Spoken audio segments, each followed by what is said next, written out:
끌어당김에 관련하여 수많은 영상과 책들을 봤지만 아직도 정확하게 어떻게 끌어당김 주파수를 맞추는지 모르시나요?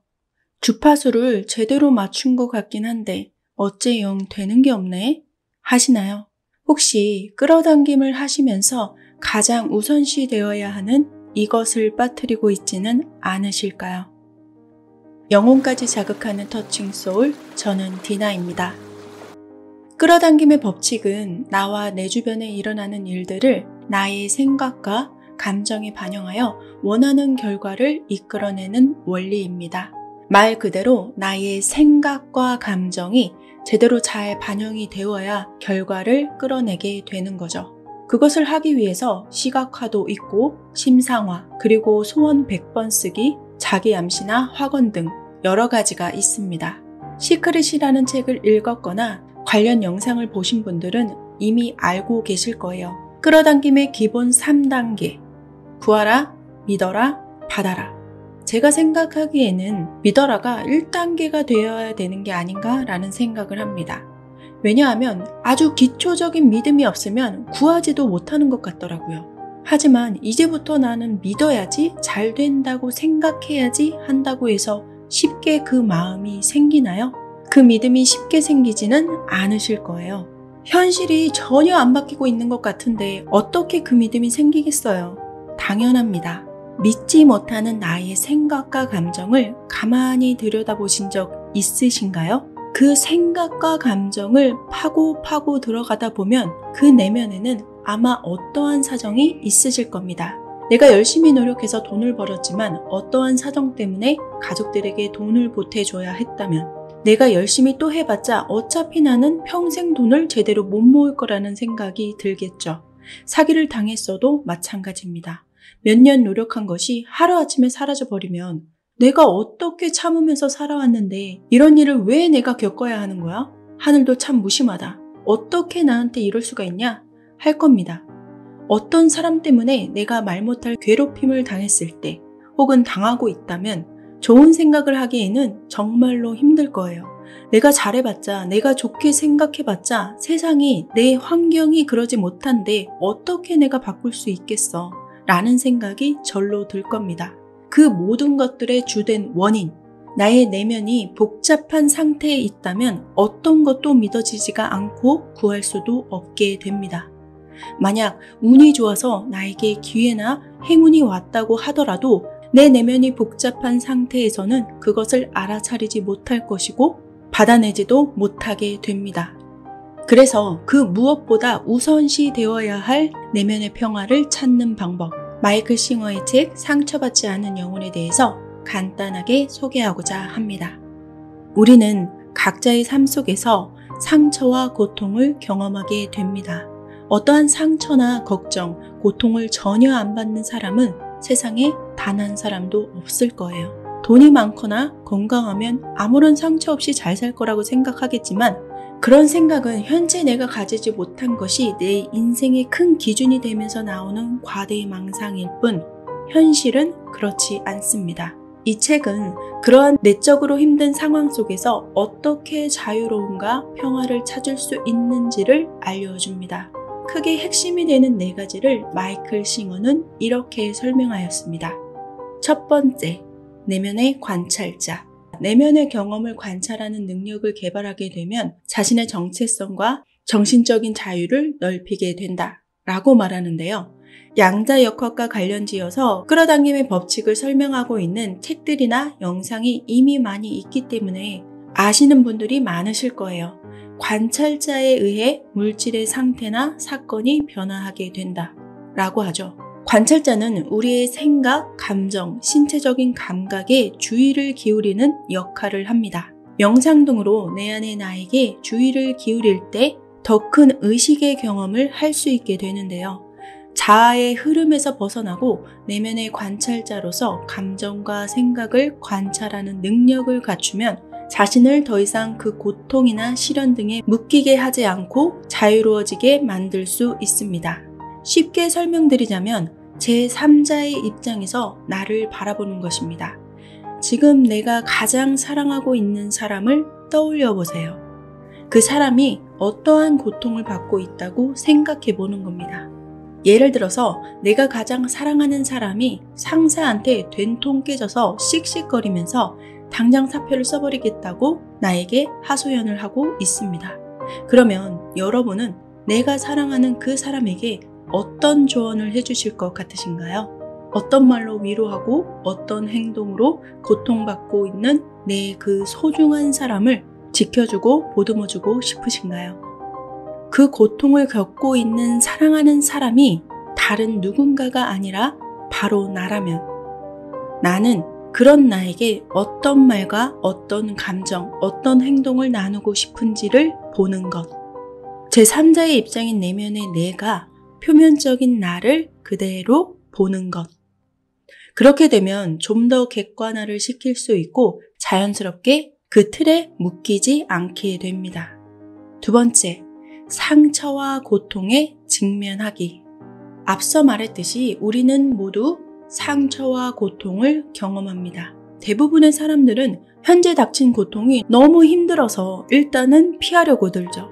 하지만 상처와 고통은 피하거나 숨기지 말고 직면해야 한다라고 강조합니다.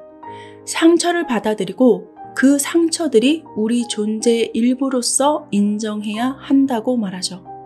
그 상처와 고통을 극복해내면 나의 내면의 힘은 더 강해진다는 것을 겪어본 분들은 이미 아실 것입니다.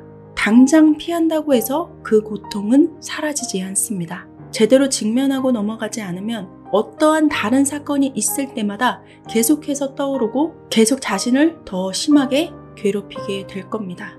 당장 치우기 싫다고 집안 쓰레기를 현관 밖에 내다버리면 당장 내 눈에는 보이지 않지만 나중에는 어떻게 될까요?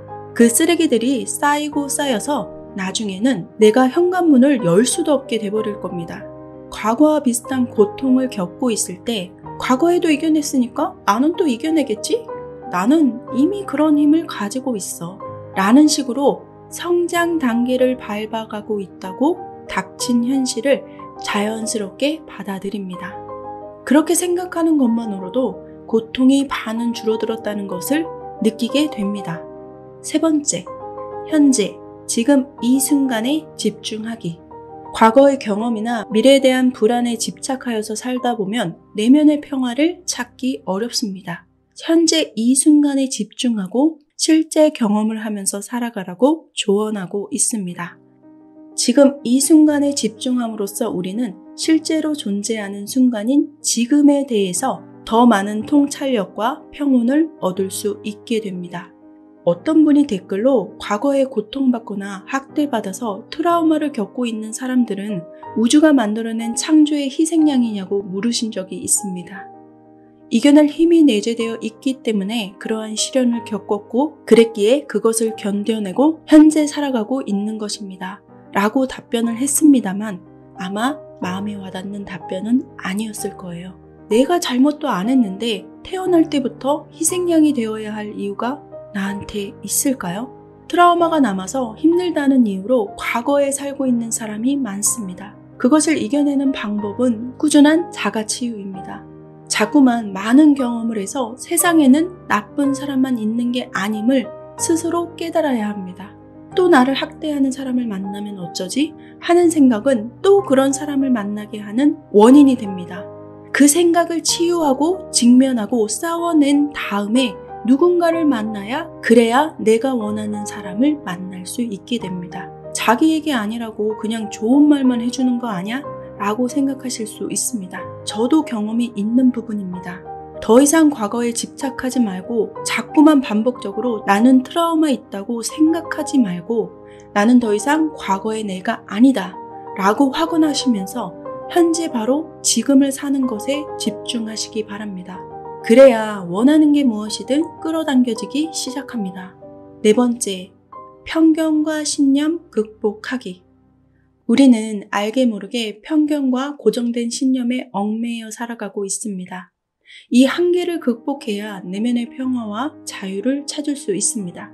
오직 내가 알고 느끼고 들은 것만이 인생의 진리라고 믿고 살면서 나의 기대나 생각에 어긋나는 사람을 모두 틀린 사람 취급합니다. 자신도 부자가 되고 싶고 그들의 삶을 부러워하면서도 겉으로는 부자들은 사기꾼들이 대부분이라는 이중적인 마음을 갖고 사는 사람들도 많습니다. 이런 것들을 양가 감정이라고 하는데요.